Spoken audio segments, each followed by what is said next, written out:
Who's impacting you? Who's in your ear? What influence do they have on you? Dr. Dennis Kimbrough said, if you're the smartest one in your group, you need to get a new group.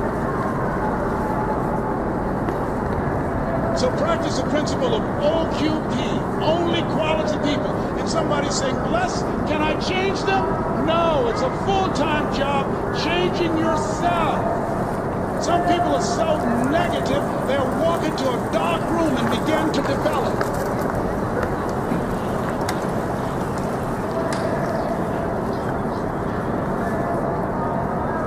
My family members and friends call me crazy for going to seminars, spending money on books and tapes and going to seminars. When are you going to stop going? I said, when I die.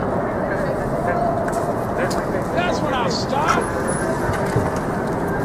When does a man or woman die? When their dreams die. When do we die? When we stop developing ourselves, expanding our minds, challenging ourselves, raising the bar on ourselves.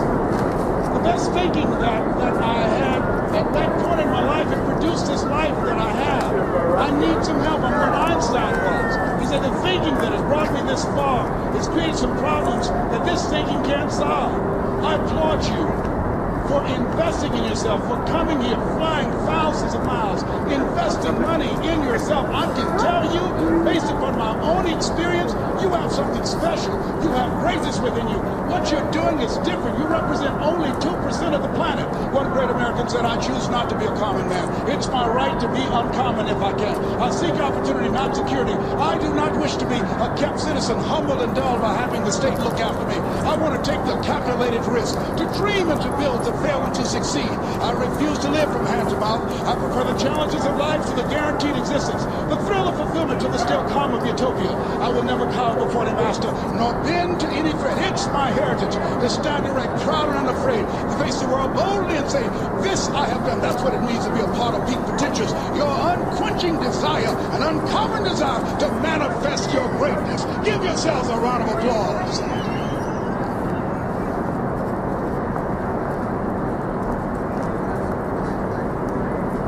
Thank you. The other thing is you look at your goals, you look at your dreams. When my best friend died, it took something out of me. I paused. And somebody said that life is like an onion. You have to peel it one layer at a time. And sometimes you cry. Life's going to happen to you when you have a dream. You're going to get slapped around. And don't take it personal. Don't ask, why did this have to happen to me? Why not you? Who would you suggest? You want to give us some names, some email addresses? And don't tell everybody. 80% don't care, and 20% glad it's you. It's called life. Suck it up and move on. Get over it.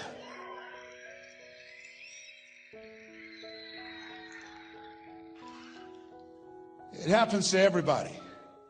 Here's the other thing as you look at your goals and look at your dreams.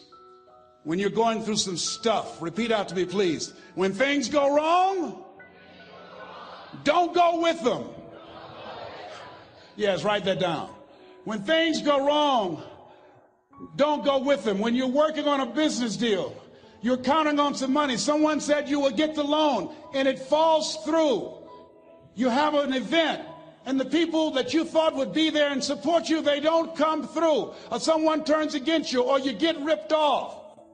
It's going to happen to you.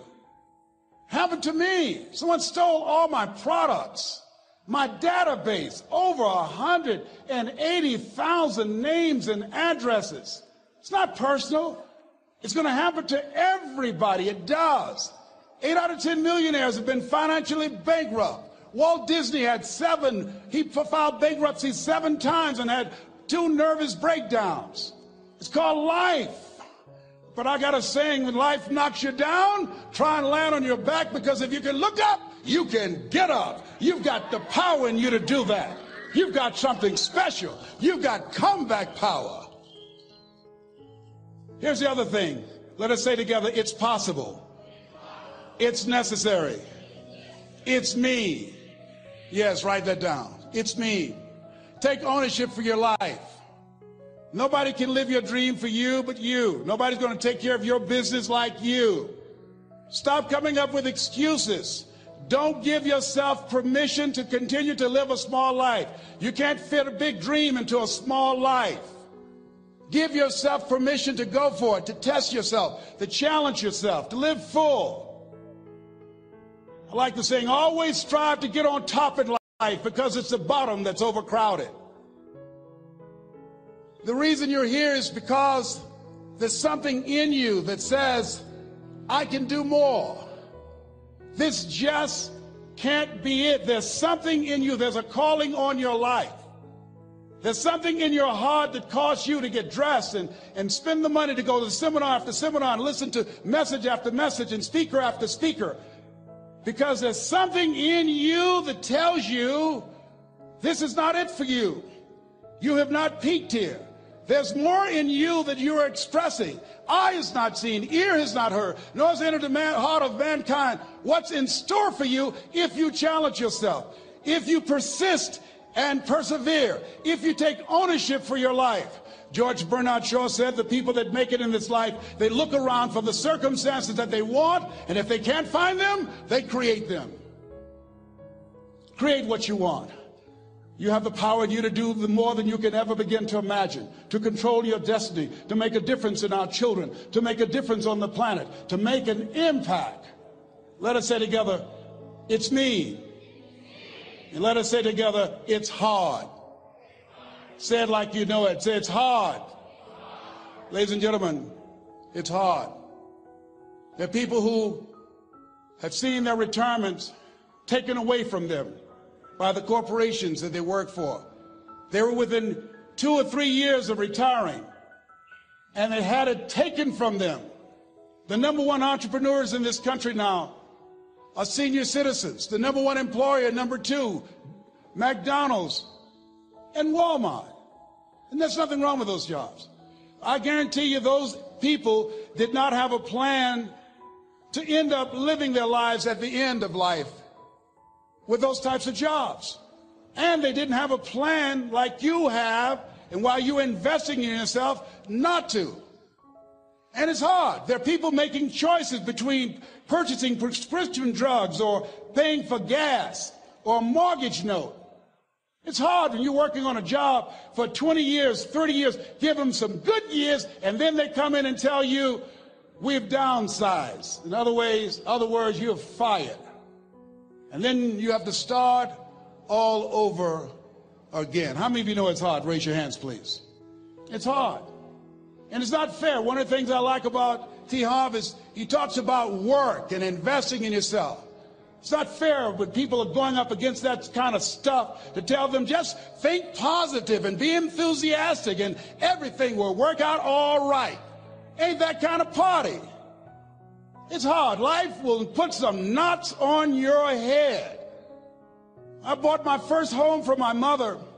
I was rushing, didn't know what I was doing, and I bought a home that had a lien against it. And they called me, Mr. Brown, yes, there's a lien against your property. We need $55,000 if you're going to stay there. Wait a minute, sir. I just bought this home. The guy told me there were no liens against it. I'm not the one that owe you the money. You should have checked that out, Mr. Brown. Come on. I called my attorney. We followed up. Yes, Les, there's a lien against the property. But he told me there were no liens. He lied, obviously. Oh, my God. He told me he wanted to help me because he admired the fact that I was buying this home for my mother and that he was adopted, and he identified with me. Les, he suckered you. He played you, man. So what? Well, would they take payment arrangements? What about $5,000 a month? They want all the money, Les. They want all the money, or you're going to have to get out. The house is going up for sheriff sale. Do you have it? No, I don't have them. Can they give me some time? Tell them to give me 3 months, please. Give me 3 months. My mother's in her 70s, man. She has a bad heart. Don't do this to me. This is my dream. Don't do this, man. Please, let me talk to him. Les, I'm talking to their attorney. They don't want to talk to you. I've got to talk to the attorneys. Do you have the money? No. Will they give me 3 months? No. What about 2 months? No, Les. They want the money in 7 days. Oh, my God.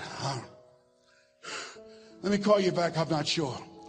And I walked the floors thinking, God, how could this happen to me? I got to figure this out, huh? I got to figure this out. It seemed like the days are just ticking off, ticking off.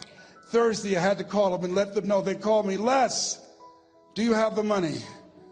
No, I don't. Friday, you have to leave. The sheriff will be there. You're going to have to leave, Les. They're going to take my house. What about my down payment? You lost it, Les. You lost it. Okay. I got to go. Yes. I prayed, Lord, please, if you show me that you're real, if you're really real, you think Paul worked for you, you haven't seen anything. Don't let me lose this house and watch what I'll do for you. I was trying to cut a deal. Have you ever tried to cut a deal? It's amazing how spiritual you get when you get in trouble. You know what I mean?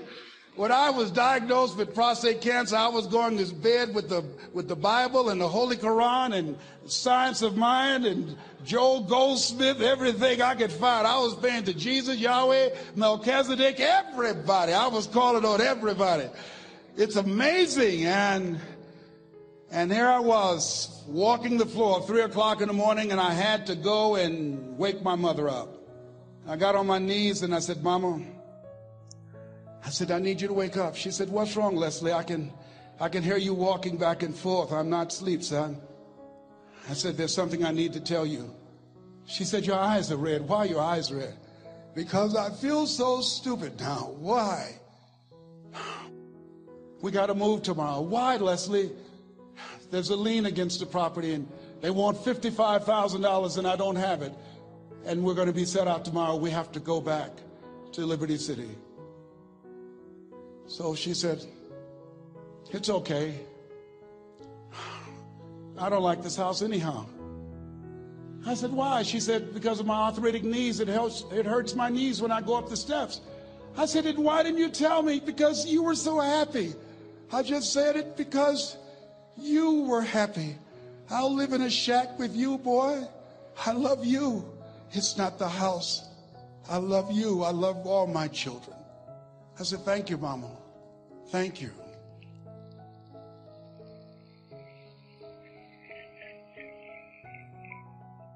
And the next day when we were in the truck going back to Liberty City and we pulled down 68th Terrace, the neighbors came out and said, wow, Mamie, y'all coming back? Are you back? Yes. What happened to the home your boy bought for you? Those boys you adopted. Leslie didn't do a title search. He made a mistake.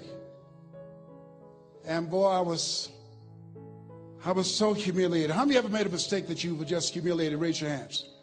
I was devastated. I was taking the furniture off the truck, and my mother came, and I was crying. And she said, boy, I said, yes, ma'am. She said, hold your head up. I said, Mama, I can't. She said, hold your head up. I said, why? Look what I've done. She said, it's okay. It's okay. You are going to make a lot of mistakes in life, young man. You're going to fail your way to success. You have nothing to be ashamed of. Keep your head up and take that furniture back in the house. I said, yes, ma'am. And I learned something from that. If you ever go through something, hold your head up. If you ever make a mistake, hold your head up. If you ever do something and everything goes wrong, life catch you on the blind side, hold your head up. It's not over. Goethe said, that which does not kill you will make you stronger. Hold your head up. Shake someone's hand on your right and left and say, hold your head up.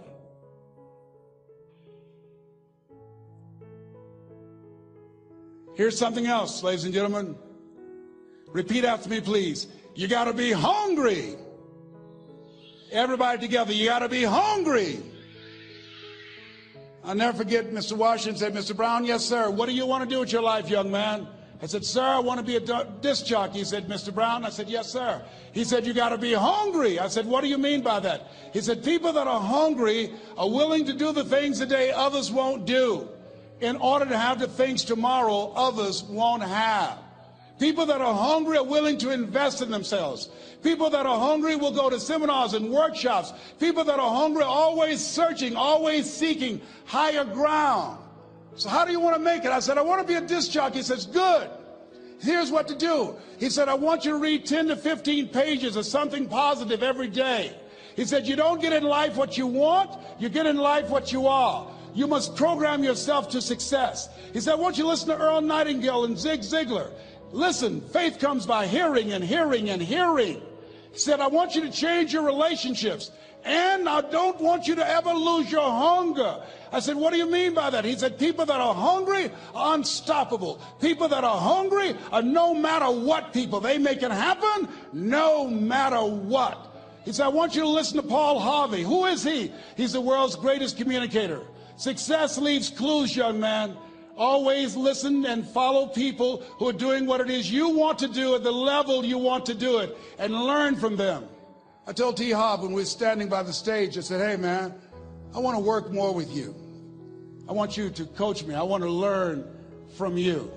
See, I found you're never too old to learn and you're never too young to teach. Always have a thirst for learning. So I listened to Paul Harvey every day on the radio. While in school, I would go out and listen in his car. He gave me his keys. I was working to develop myself. And I continued to listen to motivational messages, and he would take me to see the late Dr. Norman Vincent Peale, who wrote the book, The Power of Positive Thinking. I toured with him before he passed. You have something special. You have greatness within you. Don't allow your circumstances to determine who you are. Don't allow your negative thoughts to hold you back. You have something special. You can do more than you can ever begin to imagine. Dr. Peale was an incredible man. I admired him when he spoke. He gave me goosebumps. I can feel him in my heart. And I never forget, we were coming back to the school, and Mr. Washington said, Mr. Brown, yes, sir. When Dr. Peale spoke, you didn't move. When he spoke, you were hanging on every word. When he spoke, we didn't have to tell you to sit down and be quiet. Why? I said, sir, I could feel him when he talked. I felt like he was talking to me, sir. He said, he was.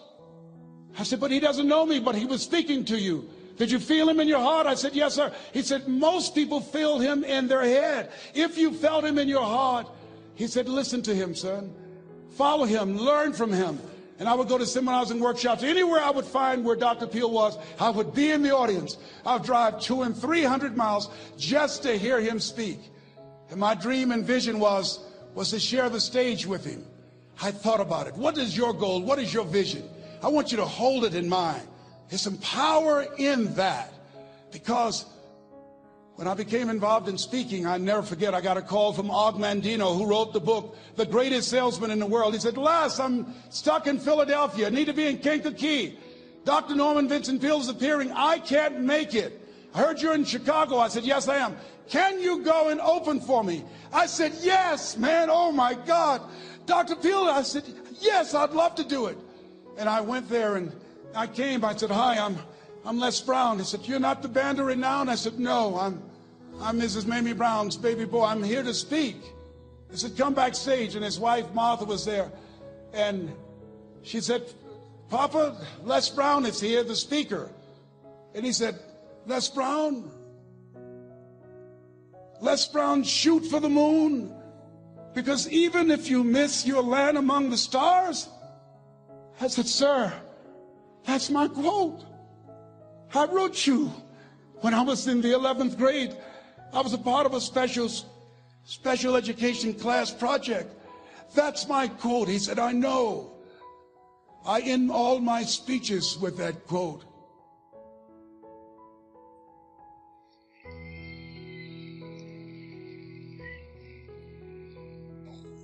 And Dr. Peel had a great sense of humor. A young man was backstage, and I had so many questions to ask him, and my mind froze up, and the young guy said, "Dr. Peel, how old are you?" And he was up in age. He said, "Sonny, I'm 92. The young man looked at him and said, "I don't know if I want to live to get 92.